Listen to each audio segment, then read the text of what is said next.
creator of the Clutter Diet book and online program, and today we're going to talk about some problems and solutions involved in having a reach-in closet as opposed to a walk-in closet. A reach-in one is where you simply open the door and reach in.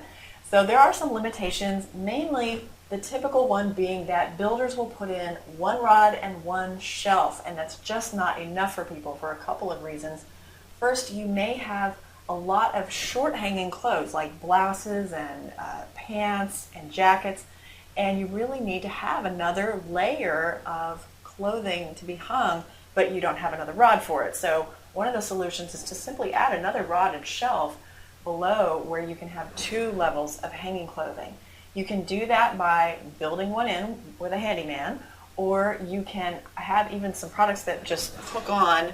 They don't require any tools for installation, and they just simply hook on and hang another rod that is not as sturdy, but it is a good temporary solution if you're renting, so that's a good thing to know.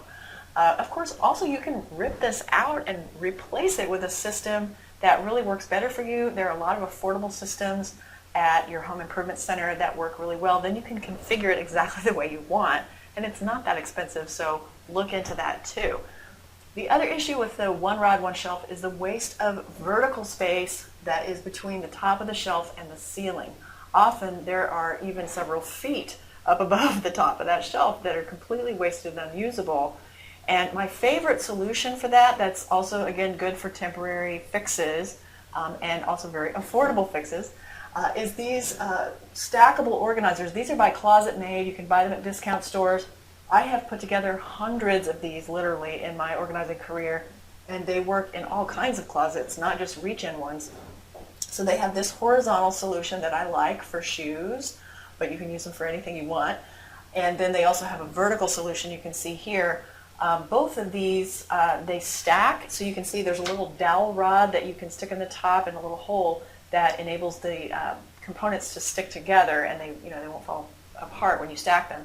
And you can configure these in all different ways. You can see some pictures here where we've done different things with them, but they are a wonderful, easy solution. You just have to put them together with a screwdriver and a few screws, and it's very simple. But here you can see how we've added a lot of storage to this particular closet by simply placing this right on top of the shelf. Another issue with reach-in closets is that people forget about the back of the door. You've got to maximize your storage when you have less space.